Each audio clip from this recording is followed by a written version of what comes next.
Cuando Claudia Ramírez, de 29 años, se presentó en la puerta de la mansión del millonario Alejandro Ruiz con su hija de 4 años en brazos. No tenía idea de que esa petición desesperada cambiaría para siempre sus destinos. Con la ropa rasgada, el cabello alborotado por el viento y los ojos llenos de lágrimas, Claudia pronunció las palabras que helaron la sangre a Alejandro. Por favor, señor, ¿puedo limpiar su casa a cambio de un plato de comida para mi hija? Pero cuando Alejandro fijó la mirada en el rostro de la niña, su mundo se desplomó. Esos ojos, esa sonrisa, esa forma de la cara, eran idénticos a los de su hija Emma, muerta hace 5 años en un trágico accidente. O tal vez Emma nunca había muerto realmente. La mansión Ruiz se alzaba majestuosa en las colinas de la Sierra de las Cruces, rodeada de jardines perfectamente cuidados que reflejaban la luz dorada del atardecer. Alejandro Ruiz, de 45 años, uno de los empresarios más ricos de México, con un patrimonio de más de 500 millones de pesos, estaba sentado en su despacho cuando escuchó el sonido del tambor resonando por la mansión vacía. Era una tarde de noviembre. El viento frío de la sierra traía consigo el aroma a pino y el aire limpio de las montañas. Alejandro no esperaba a nadie. Desde hacía 5 años vivía prácticamente aislado después de que su esposa Francisco y su hija Emma murieron en un accidente automovilístico que destruyó su vida. Las únicas personas que veía eran la ama de llaves, que venía 3 veces por semana, y sus abogados para asuntos de trabajo. El segundo timbrazo lo molestó. Alejandro se levantó del sillón de cuero donde estaba leyendo documentos empresariales y se dirigió hacia la entrada principal. A través del videoportero vio una figura femenina en las sombras, con algo en los brazos, probablemente otra vendedora ambulante o alguien pidiendo donations. Pero cuando abrió la puerta, lo que vio lo dejó sin aliento. Frente a él había una joven mujer, de unos 29 años, con largo cabello castaño despeinado por el viento y unos ojos verdes llenos de desesperación. Vestía vaqueros rasgados, una sudadera roja gastada y unas zapatillas deportivas muy usadas. En sus brazos, tenía una niña de 4 años con cabello rubio rizado y una carita que dormía apaciblemente apoyada en el hombro de su madre. Claudia temblaba, no solo por el frío, sino también por el miedo y la humiliación de lo que estaba a punto de pedir. Cuando alzó los ojos hacia Alejandro, las lágrimas comenzaron a deslizarse por sus mejillas sucias. Con voz quebrada, susurró las palabras que lo cambiarían todo. Por favor, necesitamos ayuda. No hemos comido en 2 días. Alejandro sintió algo moverse en su pecho, una emoción que había enterrado hacia años. Pero mientras observaba a la mujer que imploraba ayuda, la niña en sus brazos despertó lentamente. La pequeña levantó la cabecita del hombro de su madre y miró a Alejandro con ojos azules y somnolientos. En ese momento, el tiempo pareció detenerse. Alejandro fijó la mirada en el rostro de la niña y sintió que la sangre se le helaba en las venas. Esos ojos azules eran idénticos a los suyos, y esa forma de la cara, ese pequeño lunar en la mejilla derecha. Incluso la manera en que inclinaba la cabeza cuando estaba confundida. Era como mirarse en el espejo del pasado, como volver a ver a su hija Emma cuando tenía 4 años. La semejanza era tan increíble, tan precisa, que Alejandro tuvo que apoyarse en el marco de la puerta para no caer. El corazón le latía tan fuerte que pensó que incluso la calle podría escucharlo. Con voz temblorosa, preguntó el nombre de la niña. ¿Cómo te llamas? La respuesta lo heló. La niña se llamaba Emma, exactamente como su hija muerta. Alejandro sintió que su mundo se desplomaba. No era posible. Su hija Emma había muerto 5 años atrás. Había visto su cuerpo en el hospital. Había organizado el funeral. Había lorado sobre su tumba durante meses. Sin embargo, esa niña, sin decir nada más, Alejandro las hizo entrar inmediatamente. Mientras Claudia entraba en la mansión llevando a Emma en brazos, Alejandro no podía apartar los ojos de la niña. Cada uno de sus movimientos, cada expresión, cada pequeño gesto era idéntico a lo que recordaba de su hija. Era como si el fantasma de su pasado se hubiera materializado ante él. Pero, ¿cómo era posible? ¿Y quién era realmente esa mujer que se presentaba como la madre de Emma? Mientras Claudia y Emma se instalaban en la mansión, Alejandro no podía dejar de observar a la niña.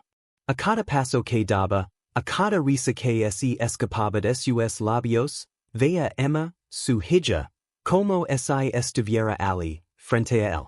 La angustia que sentía era tan profunda que se preguntaba cómo había sido posible todo aquello.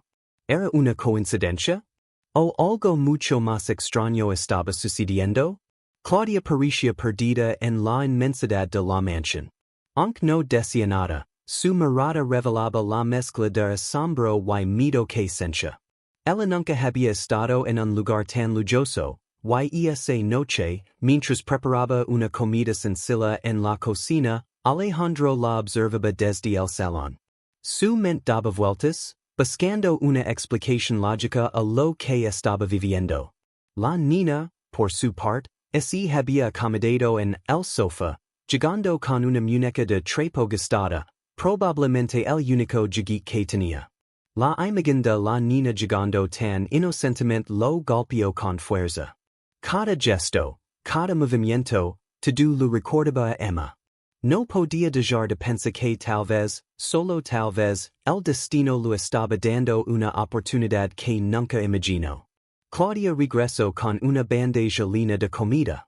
La niña comenzó a comer con el apetito de alguien que no había probado bocado en días, mientras Claudia, con la voz entrecortada, lo agradecía a Alejandro por el gesto de generosidad.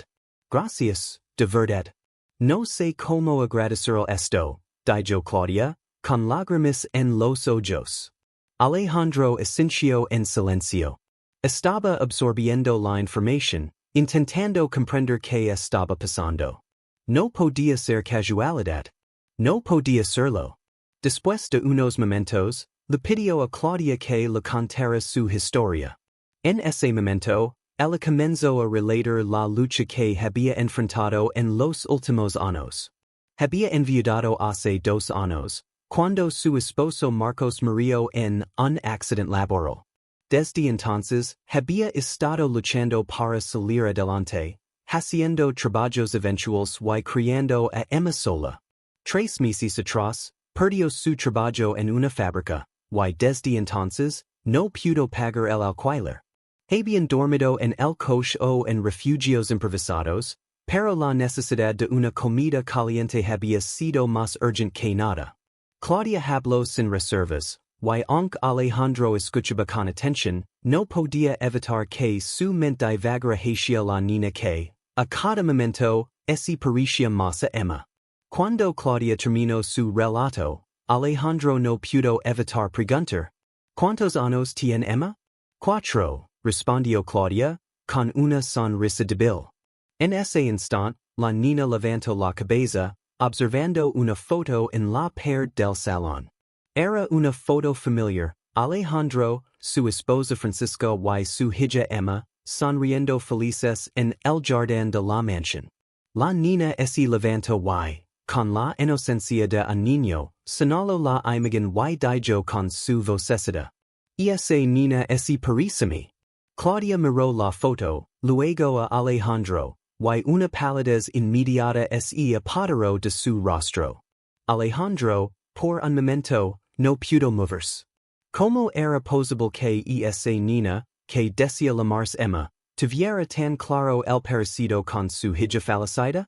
Él, con una expresión tensa, explicó que esa era la foto de su hija Emma, muerta hace 5 años, junto con su esposa en un accidente de tráfico. El silencio que siguió fue tan denso que Alejandro pudo escuchar claramente el golpetío de su propio corazón.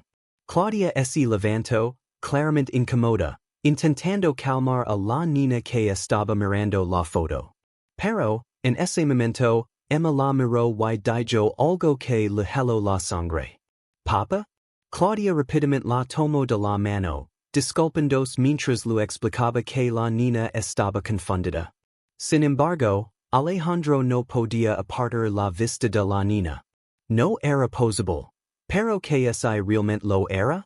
Con los pensamientos acelerados, Alejandro se levantó abruptamente y se dirigió a su despacho. Tenía que verificar algo que se podría explicar lo imposible. Abrió una caja fuerte y sacó una carpeta que no había tocado en años. Todos los documentos relacionados con el accidente de 5 años atrás. Los revisó con atención, buscando algo que se le hubiera escapado en su momento. Entonces, encontró algo extraño. En el informe del hospital había una nota al margen, escrita a mano, que decía, identificación problemática debido a las condiciones del cuerpo. Necesaria verificación adicional con ADN. Esa nota nunca la había visto antes. Revisto más papeles y encontró otro documento que lo dijo helado. Solicitud de prueba de ADN, firmada por Alejandro Ruiz. Al lado, había una hoja que decía prueba cancelada a petición de la familia. Pero Alejandro sabía con certeza que él nunca había cancelado ninguna prueba. Con las manos temblorosas, regresó al salón, donde Claudia estaba cuidando a Emma, que se había quedado dormida acurrucada en el sofá. Alejandro la cubrió con una manta y, cuando Claudia se acercó, le hizo una pregunta crucial. ¿Sabías algo sobre los orígenes de Emma? ¿Era realmente tu hija biológica? Claudia, sorprendida, levantó la mirada y respondió con firmeza. Por supuesto que lo sé. La tuve en el hospital de El Escorial en 2019. Y es mi hija, no hay duda. Alejandro asintió, pero un nudo de duda se apoderó de su mente. Algo no encajaba. Decidió que debía investigar más a fondo. La noche pasó rápidamente, pero para Alejandro, el insomnio fue un compañero constante. No podía dejar de pensar en la niña, en esos ojos azules que lo miraban como si hubiera estado viéndolos toda su vida. ¿Era posible que hubiera un error? ¿Un error que lo había privado de su hija durante 5 años? Las preguntas lo atormentaban, y cada vez que cerraba los ojos, veía el rostro de Emma, y esa niña que ahora vivía con Claudia. La mañana siguiente llegó sin la claridad que Alejandro esperaba. Después de una noche sin dormir, se levantó temprano y, sin hacer ruido, bajó a la cocina para preparar el desayuno. Un gesto simple, algo que no había hecho en años. La casa estaba tranquila, y el aire frío de la mañana penetraba por las ventanas abiertas. Mientras preparaba la comida, su mente seguía en espiral. ¿Qué iba a hacer con esta nueva realidad? Emma bajó rápidamente las escaleras, corrió hacia el y lo agradeció con una sonrisa brillante. Gracias por dejarnos dormir aquí, papá, dijo, usando la palabra sin pensarlo. El corazón de Alejandro se detuvo un momento. La niña lo había llamado papá, de nuevo. Con la misma dulzura, con la misma entonación que Emma usaba cuando era pequeña. Era imposible, pero ahí estaba, esa pequeña criatura, llamándolo como su hija. Él se arrodilló para mirarla a los ojos y le preguntó con suavidad. ¿Recuerdas algo de antes, de cuando eras muy pequeña? ¿Antes de vivir con tu mamá? Emma pensó por un momento, su expresión inocente mientras reflexionaba. Finalmente, negó con la cabeza. Solo recuerdo a mamá y a papá Marcos, respondió, sin comprender el peso de la pregunta. Alejandro, con el nudo en el estómago, miró a Claudia, que había llegado a la cocina. Decidió que necesitaban ir al hospital de El Escorial. Algo en su interior la decía que tenía que ver con lo que había sucedido allí, con los documentos y las notas que había encontrado en su despacho. Algo no cuadraba, y la única manera de descubrir la verdad era enfrentarlo. Después de un largo trayecto en coche, llegaron finalmente al hospital.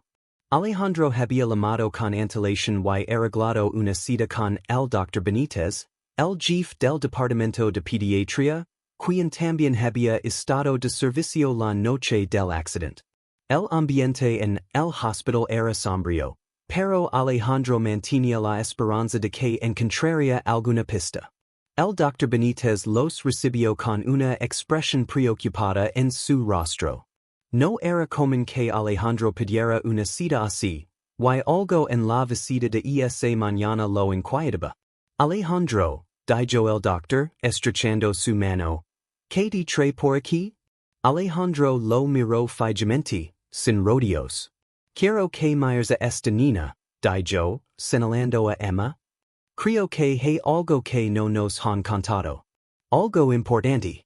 El doctor, al principio pensó que era una simple curiosidad, pero cuando vio a Emma, su rostro palideció visiblemente. Se levantó rápidamente y fue a su oficina a buscar una historia clínica. Al regresar, abrió el expediente con manos temblorosas. Lo que reveló dejó a todos en shock. La noche del accidente, no solo estaban involucradas la esposa y hija de Alejandro, sino también otra familia, con una pareja y su hija pequeña. Los padres de esa niña habían muerto en el acto, pero la niña había sobrevivido. Lo impactante fue que Emma estaba en el mismo coche que su esposa, Francisca. Había habido un error fatal durante la identificación, y las condiciones del cuerpo de las niñas eran tan graves que las autoridades confundieron las identidades. La niña que Alejandro había enterrado no era su hija. La niña que había muerto en el accidente era, de hecho, la hija de esa otra pareja. Pero Emma, su hija, había sobrevivido. En lugar de ser identificada correctamente, había sido enviada al orfanato como huérfana, mientras que el cuerpo de la otra niña fue enterrado como el de Emma. Carmen, con la boca abierta, escuchó en silencio mientras el Dr. Benítez continuaba. Alguien más estuvo involucrado, dijo el doctor, visiblemente incómodo. Después del accidente, recibí la visita de un hombre, un abogado de la compañía de seguros de Alejandro. El hombre tenía documentos que me convencieron de que lo mejor era no mostrar a Alejandro la verdadera situación de su hija. El nombre del hombre fue como un golpe para Alejandro. ¿Víctor Mendoza? Preguntó Alejandro, con voz tensa. El doctor asintió. Él me pidió que me asegure de que Alejandro nunca supiera que Emma estaba viva. Dijo que sería mejor para todos, que evitaría que sufriera al verla en tan malas condiciones. Además, hizo una generosa donación para el hospital. La rabia de Alejandro empezó a hervir. Víctor Mendoza, su ex socio, el hombre que había traicionado su confianza, no solo le había robado millions, sino que también le había robado a su hija. Esos 5 años, esos años perdidos, no los recuperaría nunca. ¿Qué más sabes? Preguntó Alejandro, con la furia controlada. El Dr. Benítez continuó, nervioso.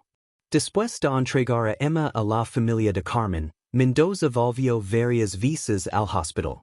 Una vez, escuché que le decía alguien por teléfono que nunca debía saber que la niña estaba viva. Que su sufrimiento debía ser el precio a pagar. Alejandro apretó los puños, sabiendo que todo lo que había sucedido no era una coincidencia. La manipulación de Mendoza había sido meticulosa. Mendoza no solo le había robado a su hija, sino que había orquestado todo para destruirlo desde adentro. Carmen, que había escuchado todo en silencio, finalmente intervino, tratando de calmar la creciente ira de Alejandro. Alejandro, debes pensa en Emma ahora, dijo con suavidad. Ella necesita estabilidad, no venganza. Alejandro la miró, comprendiendo sus palabras. C. La prioridad ahora debía ser Emma. Pero había algo que debía hacer. Algo que no podía dejar pasar. El viaje de regreso a la mansión fue tenso, cargado de pensamientos encontrados. Alejandro manejaba en silencio, con la mirada fija en la carretera, mientras Claudia miraba por la ventana, las lágrimas deslizando silenciosamente por sus mejillas. No se atrevió a hablar. No sabía qué decir, no sabía cómo se sentiría al enfrentarse la verdad. Después de todo, Emma era ahora parte de su vida. Había sido la niña a la que había criado, la niña que había amado como su hija, pero ahora todo eso estaba cambiando. Cuando llegaron a la mansión, Alejandro llevó a Emma al cuarto de huéspedes y la acostó, besando la frente con ternura. Por primera vez en 5 años, estaba dando las buenas noches a su hija. La emoción era tan intensa que tuvo que salir de la habitación rápidamente, para no quebrarse frente a ella. En el salón, Claudia estaba sentada en el sofá, las manos temblando mientras sostenía una taza de té. Alejandro se sentó frente a ella, ambos conscientes de que la conversación que debían tener no sería fácil. Claudia, tengo que decir algo, empezó Alejandro, su voz grave. Emma es mi hija. Ella siempre ha sido mi hija. La perdí durante 5 años, pero ahora está de vuelta.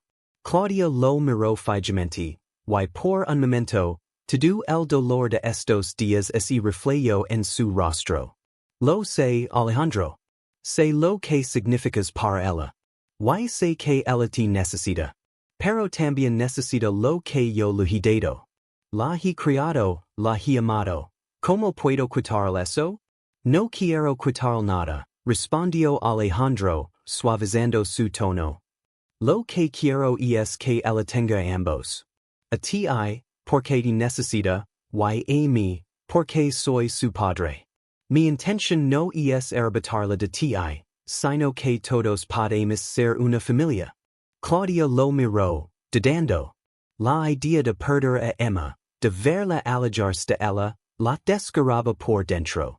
Pero en el fondo sabía que lo que Alejandro decía era cierto. Emma necesitaba estabilidad, y la única manera de dársela era aceptando esa nueva realidad. No sé si estoy lista para esto, dijo Claudia, con voz quebrada. Ella es mi hija. ¿Cómo puedo dejarla ir tan fácilmente? Alejandro suspiró profundamente, con la frustración acumulándose en su pecho. Pero luego se calmó. Sabía que debía ser paciente, que debía demostrar que lo que él proponía no era una amenaza, sino una oportunidad para sanar, para construir algo nuevo. No te estoy pidiendo que la dejes ir, Claudia. Estoy pidiendo que seamos una familia. Los tres. Y que Emma crezca con el amor de su madre biológica y el de su padre. No te estoy pidiendo que me la entregues, solo que me dejes ser parte de su vida. Claudia lo miró por unos largos segundos, el silencio entre ellos pesado. Finalmente, ella sintió. Está bien, dijo, su voz firme aunque llena de emociones encontradas. Lo haré. Pero debemos hacer esto juntos. Emma necesita saber que estamos aquí para ella. No podemos permitir que nada la destruya. Ambos se levantaron, y por un momento, se miraron con una nueva comprensión. Nadie sabía que les depararía el futuro, pero al menos ahora sabían que no estaban solos. El siguiente paso era enfrentarse a Mendoza. Alejandro sabía que debía hacer justicia, pero Claudia tenía razón. No podían dejar que el pasado los destruyera. Debían centrarse en el presente y en el futuro que podían construir como familia. Y, por supuesto, debían enfrentar a Mendoza, el hombre que había arruinado tantas vidas, que había manipulado las circunstancias con una frialdad brutal. Esa misma tarde, Alejandro descubrió que Mendoza vivía en una mansión en las afueras de la ciudad, comprada con el dinero robado. Esa noche, Mientras Emma dormía plácidamente, Alejandro y Claudia se prepararon para el encuentro final. No solo se trataba de vengarse, sino de asegurar que Mendoza no pudiera hacer más daño a nadie. Al llegar a la mansión de Mendoza, la casa estaba iluminada con luces suaves, creando una atmósfera de lujo y frío. Cuando Mendoza abrió la puerta y vio a Alejandro, su rostro pasó de una sonrisa cordial a una expresión de terror. ¿Qué estás haciendo aquí? Balbució Mendoza. Alejandro lo miró fijamente, con los ojos llenos de rabia contenida. Tengo que hablar contigo sobre Emma, dijo, su voz fría como el hielo. La niña está viva, y la he encontrado. Mendoza, al escuchar estas palabras, se desplomó en un sillón, cubriéndose el rostro con las manos. Bajo la presión de las acusaciones, finalmente confesó todo. Habló sobre su venganza, su manipulación, y cómo había planeado todo para destruir a Alejandro. Lo hice para hacerte sufrir, dijo Mendoza, con la voz quebrada. Vi lo que pasaste después del accidente. Vi cómo te destrozaste, y pensé que yo dejaría sentir el mismo dolor, encontrarías una forma de entender lo que perdí. Pero me equivoqué. Claudia, al escuchar las palabras de Mendoza, intervino, con la voz llena de indignación. ¿Cómo pudiste usar a una niña para tu venganza? Emma no es un peón en tu juego. Alejandro se acercó a Mendoza, su rabia a punto de desbordarse. Me robaste 5 años de mi vida, le dijo, con voz temblorosa de aire. 5 años que nunca recuperar. Pero lo que has hecho es un peor. Has robado la oportunidad de Emma de conocer a su verdadero padre. Has robado su futuro.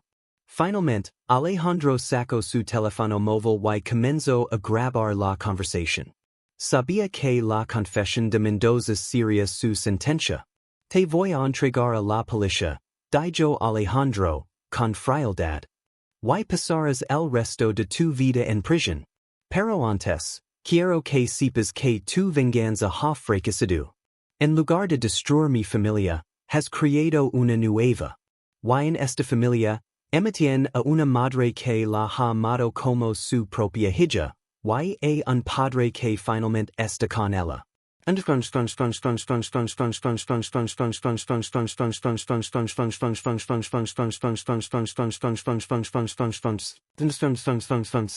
Tres meses después, la mansión Ruiz había cambiado. Claudia había aceptado vivir allí con Emma, y aunque no era amor romántico, había un respeto y una dedicación compartida hacia la niña. Emma había aceptado la situación con la simplicidad de los niños.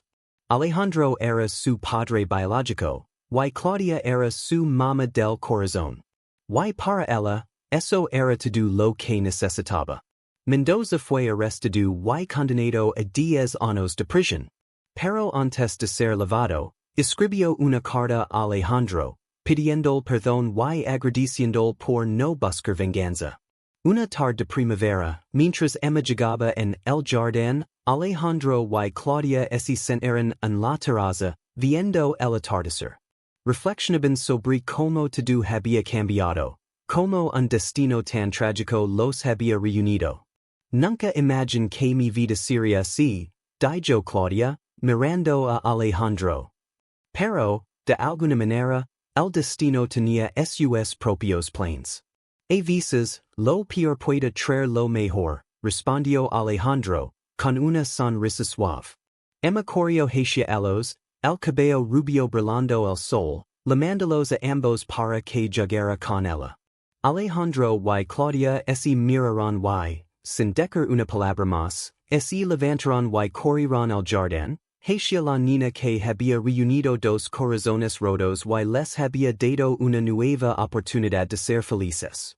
La familia que se había formado, nacida del dolor, creció con esperanza y se consolidó en un amor genuino. Y Alejandro supo que, a veces, las segundas oportunidades llegan vestidas de tragedias, pero el amor puede nacer de las circunstancias más improbables.